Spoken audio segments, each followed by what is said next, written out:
काव्याने रुद्रच्या चेहऱ्याकडे पाहिलं. त्याचा राग अगदी उघडपणे दिसत होता. ती घाईघाईने सुया आवरून म्हणाली, ठीक आहे, मी निघते. तेवढ्यात तिने नकळत बोटाला टोचलं. हात थोडा थरथरला. भीतीने ती अजून थांबली नाही. सरळ पळतच बाहेर पडली. मनात मात्र तिला वाटलं, गेल्या काही वर्षात मी स्वतःची खूप काळजी घेतली आहे. त्या कोमामध्ये पडून राहिलेल्या दिवसांच्या तुलनेत आता माझं शरीर किती सक्षम झालंय. स्नायूंना ताकद आली आहे. शरीरात एक आकर्षक घडणं आहे. बाहेर पाऊल टाकताच ती जवळजवळ कुणाशी धडकली. वर पाहिलं तर दरवाज्यात केशव उभे होते. चेहऱ्यावर नेहमीच ते खोटं हसू. केशव, काव्याने पटकन मान खाली घातली. त्यांनी डोळे अर्धे मिटून विचारलं, या वेळेला इथे काय करत होतीस? सरांच्या खोलीतून बाहेर येताना तुला पाहिलं मी. काही नाही, मला काही आवाज आला म्हणून आत गेले. पण सरांनी मला हाकलून लावलं. केशव तिला वरून खाली निहाळत म्हणाले. मग बोट दाखवत आदेश दिला, चल माझ्या मागे. काव्याच्या पोटात गोळा आला. आता नक्की ओरडणार हा. दोघे हळूहळू स्वयंपाकघराकडे गेले. रात्रीचा वेळ असल्याने आत कोणी नव्हतं. केशवने दार बंद केलं. आवाज जरा खाली करत ते म्हणाले, मग तुझं नाव आहे नंदिनी? हो. मला वाटलं नव्हतं की तुला सरांविषयी एवढी ओढ असेल. काव्या दचकली. काय? नाही, तुम्ही चुकीचं समजलात. काय चुकीचं? मी स्वतः पाहिलंय. बराच वेळ तू आत होतीस आणि मग सरांनी तुला अशी पिटाळून दिलं. नक्की काहीतरी चुकीचं वागले असशील. काव्या गोंधळली. अरे, केशवनी पाहिलंच. ती विनवणी करत म्हणाली, केशव, चूक झाली. परत कधी असं करणार नाही. सरांनी सुद्धा मला बाहेर काढलंय. आता मला समजलंय. मी परत सरांना उगाच त्रास देणार नाही. पण केशव जवळ आले. कुजबुजत म्हणाले, बाळ, तू तरुण आहेस. पुरुष हवा असणं स्वाभाविक आहे. पण सरांना हात लावू नकोस. तुला जर खरंच संधी हवी असेल तर माझ्याकडे ये. मी तुला बरं काम देऊ शकतो. सरांच्या जवळ नेऊ शकतो. काव्या थोडी मागे सरकली. तिरकस आवाजात म्हणाली, केशव, तुमचं कुटुंब आहे, मुलं आहेत आणि तुम्ही तुमच्या मुलीच्या वयाच्या मुलीशी असं बोलता? लाज वाटली पाहिजे. केशव हसले, पण चेहऱ्यावर विटंबनेचा भाव होता. तू कुरूप आहेस म्हणून आधी मला नाकारलं होतंस. बाहेरच्या तरुणी मुली माझ्या मागे येतात, पण तुला एक संधी देतोय. नाहीतर कोण धजावेल तुझ्यासारख्या बदसूरत बाईला? काव्या ठामपणे म्हणाली, नको, धन्यवाद. मी इथे कामाला आले, माणूस शोधायला नाही. त्यांना धक्का बसला.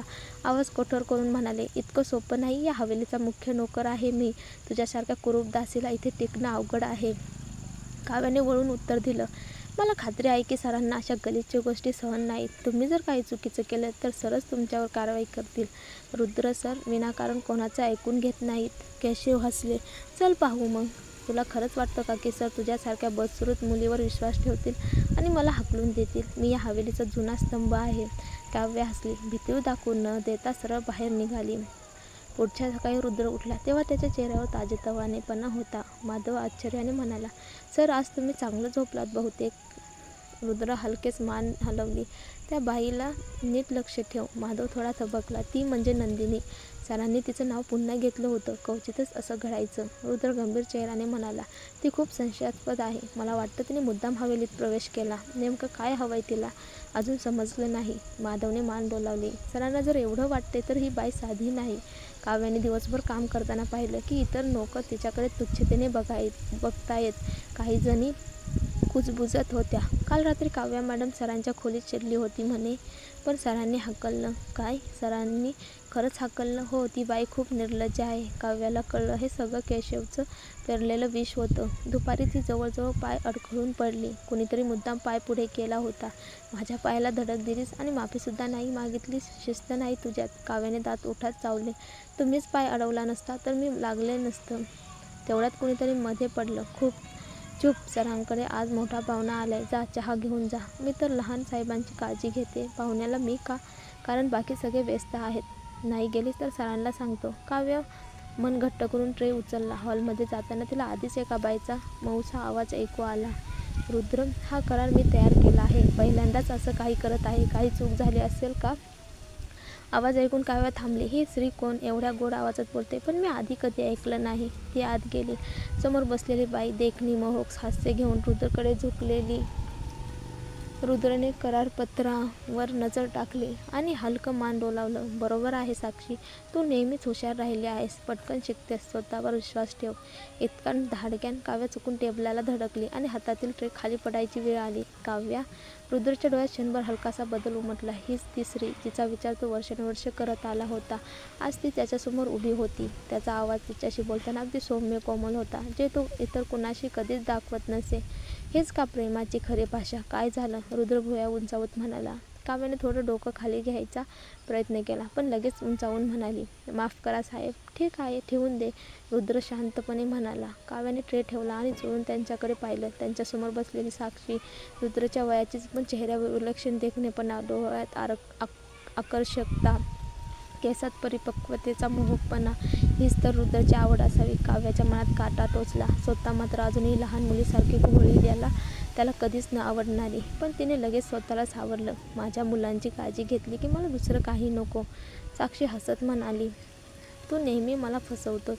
मीच बावळट आहे. हा खरा ठीक आहे. ऑफिसात परत जा. इतकंसाठी इकडे येऊ नकोस. रुद्र क्वचितच हसला. हो, तू नेहमी हट्टीच असतेस. जा कर.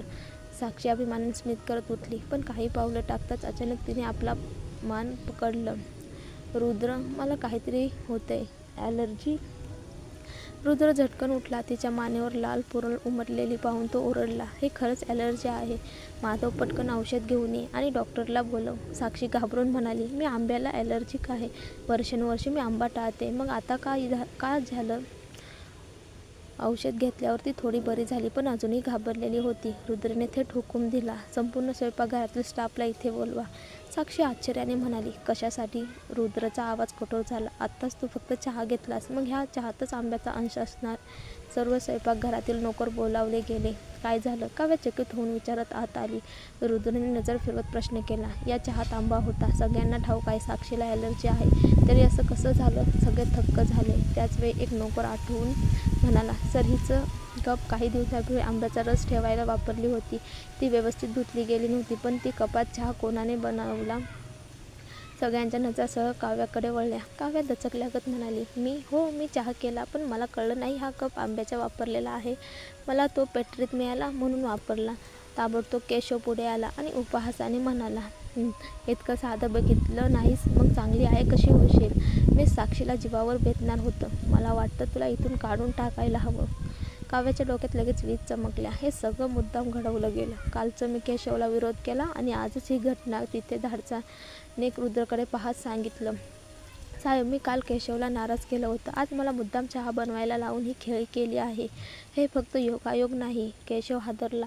त्याला वाटलं होतं काव्या गपगुमान शिक्षा स्वीकारेल, पण ती इतक्या धाडसानं बोलली, असल्या फालतू गोष्टी सांगू नकोस. तूच चूक केलीस. तो रागाने ओरडला. साहेब, मला माफ करा. मीच हिला आता काढतो. तो पुढे सरसावला, पण त्या क्षणी रुद्रचा थंड आवाज दणावला. केशव! सगळ्यांनी थमकून रुद्रकडे पाहिलं. हो साहेब, केशव थोडा थरथरत म्हणाला. रुद्र शांतपणे विचारलं, ही तर मुलांच्या खोलीच आया आहे. तिला चहा करायला कोणी सांगितलं? केशव अडखळत म्हणाला, साहेब, नोकर कमी होते म्हणून तिला सांगितलं. रुद्रने निर्विकार चेहऱ्याने सांगितलं, मग दोष सगळ्यांचाच आहे.